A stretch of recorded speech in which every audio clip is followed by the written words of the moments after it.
రాష్ట్రంలో ఎండల తీవ్రత పెరుగుతోంది. పగలు ఎండవేడి వడగాలులతో జనం ఇబ్బంది పడుతున్నారు.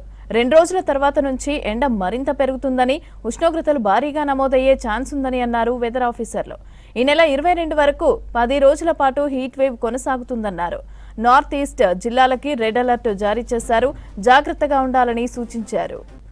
2 రోజుల క్రితం వరకు గరిష్టంగా 39.4 డిగ్రీలు, కనిష్టంగా 25.8 డిగ్రీల ఉష్ణోగ్రతలు నమోదయ్యాయి.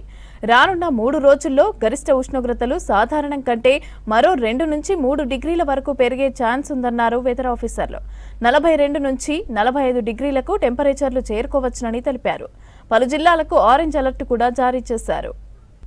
రాష్ట్రంలో ఎండల తీవ్రత భారీగా పెరిగింది. పగలు ఎండవేడి వడగాలులతో జనం ఇబ్బంది పడుతున్నారు. ఈ నెల 12 నుంచి ఎండ మరింత పెరుగుతుందని, ఉష్ణోగ్రతలు భారీగా నమోదయ్యే ఛాన్స్ ఉందని తెలిపింది ఐఎండీ. ఇక 22 వరకు 10 రోజుల పాటు హీట్ వేవ్ కొనసాగుతుందన్నారు. నార్త్ ఈస్ట్ జిల్లాలకు రెడ్ అలర్ట్ జారీ చేశారు. ఇక జాగ్రత్తగా ఉండాలని సూచించారు. వాతావరణ పరిస్థితులను కూడా దృష్టిలో ఉంచుకొని రాష్ట్ర ప్రజలు అప్రమత్తంగా ఉండాలని హెల్త్ అడ్వైజరీని విడుదల చేశారు వైద్య ఆరోగ్య శాఖ అధికారులు.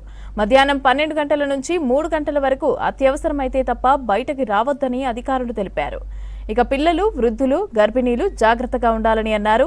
ఎండలో నడవాల్సి వస్తే గొడుగును గాని, తలకు టోపీ, టవల్ చుట్టుకోవాలని, కాటన్ దుస్తులు ధరించాలని సూచించారు.